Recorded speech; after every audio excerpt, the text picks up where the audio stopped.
ଜୟ ଜଗନ୍ନାଥ ସାଇନା ଓଡ଼ିଆ ଟେକ୍କୁ ଆପଣମାନଙ୍କୁ ସ୍ୱାଗତ। ଦର୍ଶକ ବନ୍ଧୁ, ଆମେ ଆଜି କିଛି ଗୁରୁତ୍ୱପୂର୍ଣ୍ଣ ଖବର ଉପରେ ନଜର ପକାଇ ଦେଖନ୍ତୁ। ଆଗାମୀ 5 ଦିନ ଯାଏ ରାଜ୍ୟରେ ପ୍ରବଳ ବର୍ଷା ହେବା ବା ଖରା ବର୍ଷା ଲାଗି ରହିବ। ତା ସହିତ ଉତ୍ତର ଉପକୂଳ ଓଡ଼ିଶାରେ ପ୍ରଚଣ୍ଡ ବଜ୍ରପାତର ମଧ୍ୟ ସମ୍ଭାବନା ରହିଛି। ତା ସହିତ ଦେଖନ୍ତୁ, ଅଭ୍ୟନ୍ତର ଓଡ଼ିଶାରେ ପ୍ରବଳ ତାତି ଅନୁଭୂତ ହେବ। ଏଥିପାଇଁ ବା ଆଞ୍ଚଳିକ ପାଣିପାଗ କେନ୍ଦ୍ର ପୂର୍ବାନୁମାନ କରିଛି। ତେଣୁ 5ଟି ଜିଲ୍ଲାକୁ ଏଠି ୟେଲୋ ୱାର୍ଣ୍ଣିଂ ଦିଆଯାଇଛି। ଏଥିରେ ଦେଖନ୍ତୁ, ବାଲେଶ୍ୱର, ମୟୂରଭଞ୍ଜ, କେଉଁଝର, ସୁନ୍ଦରଗଡ଼, ଯାଜପୁରକୁ ଏଠି ସୂଚନା ଦିଆଯାଇଛି।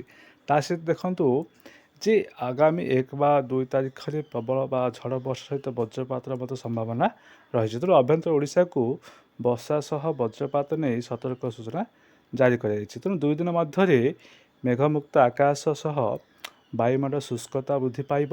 ତେଣୁ ଅଭ୍ୟନ୍ତର ଓଡ଼ିଶାରେ 2ରୁ 3 ଡିଗ୍ରୀ ଯାଏ ତାତି ମଧ୍ୟ ବୃଦ୍ଧି ହେବାର ସମ୍ଭାବନା ରହିଛି। ତେଣୁ ଏହା ସହିତ ଦେଖନ୍ତୁ ଯେ 11 ଜିଲ୍ଲାରେ ବର୍ତ୍ତମାନ ଦେଖନ୍ତୁ ବଲାଙ୍ଗୀର, ଟିଟିଲାଗଡ଼, ସୁନ୍ଦରଗଡ଼, ମାଲକାନଗିରି, ବୌଦ୍ଧ, ଅନୁଗୁଳ ଏହିପରି ଜିଲ୍ଲାରେ 40 ଡିଗ୍ରୀ ଶୂନ୍ୟ ମଧ୍ୟ ସମ୍ଭାବନା ରହିଛି। ତ ସେକେଣ୍ଡ ଦେଖନ୍ତୁ ଯେ ଆସନ୍ତା ଏପ୍ରିଲ ମାସ ହେଉଛି ସବୁଠୁ ଗୁରୁତ୍ୱପୂର୍ଣ୍ଣ। କାହିଁକି ନା ଆପଣମାନେ ଆଧାର କାର୍ଡ଼ ସହିତ ପାନ୍ କାର୍ଡ଼କୁ ଆପଣମାନେ ଦେଖ ଏହା ପରିବର୍ତ୍ତନ ହୋଇଯାଉଛି। ତେଣୁ ଏପ୍ରିଲ 1 ତାରିଖରୁ ଆପଣମାନେ ପାନ୍ କାର୍ଡ଼ ସହିତ ଆଧାର କାର୍ଡ଼ ଲିଙ୍କକୁ ଅନିବାର୍ଯ୍ୟ କରାଯାଇଛି। ତେଣୁ ଏହାକୁ ବା ଆଧାର କାର୍ଡ଼କୁ ପାନ୍ କାର୍ଡ଼ ଲିଙ୍କ କରିବା ବା ଶେଷ ତାରିଖ ଥିଲା 31 ମାର୍ଚ୍ଚ ଥିଲା। ଏହା ବ୍ୟତିକ୍ରମ ହେଲେ ଆପଣମାନଙ୍କୁ ପ୍ୟାନ୍ କାର୍ଡ଼ ମଧ୍ୟ ରଦ୍ଦ ହୋଇଯାଇପାରେ। ତେଣୁ ପ୍ୟାନ୍ କାର୍ଡ଼ ଲିଙ୍କ ଆପଣମାନେ ଯଦି ଲିଙ୍କ କରିନାହାନ୍ତି ତାହେଲେ ଆପଣମାନଙ୍କୁ 1000 ଟଙ୍କା ମଧ୍ୟ ଏଠି ଜରିମାନା ମଧ୍ୟ ପଡ଼ିପାରିବ। ତେଣୁ ଆପଣମାନେ ଆଜି ଶେଷ ତାରିଖ, ତେଣୁ ଆପଣମାନେ ଏପ୍ରିଲ 1 ତାରିଖ ସୁଦ୍ଧା ଆଧାର କାର୍ଡ଼କୁ ପାନ୍ କାର୍ଡ଼ ଲିଙ୍କ କରିଦିଅନ୍ତୁ।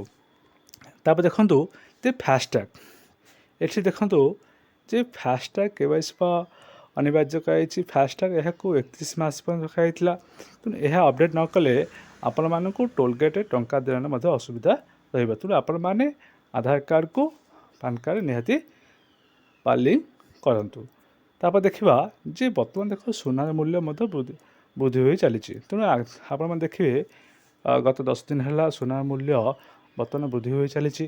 ବର୍ତ୍ତମାନ ଆଜିର ସୁନାର ମୂଲ୍ୟ 24 କ୍ୟାରେଟ୍ ଦେଖିବେ 68,600 ଟଙ୍କା ଏବଂ 22 କ୍ୟାରେଟ୍ର ସୁନାର ମୂଲ୍ୟ ହେଉଛି 62,900 ଟଙ୍କା। ଦେଖି ଆପଣ ଦେଖିବେ ଯେ 70,000 ଟଙ୍କା ସୁନାର ମୂଲ୍ୟ ଛୁଇଁବା ମଧ୍ୟ ସମ୍ଭାବନା ରହିଛି। ଏ ଥିଲା ଗୁରୁତ୍ୱପୂର୍ଣ୍ଣ ଖବର।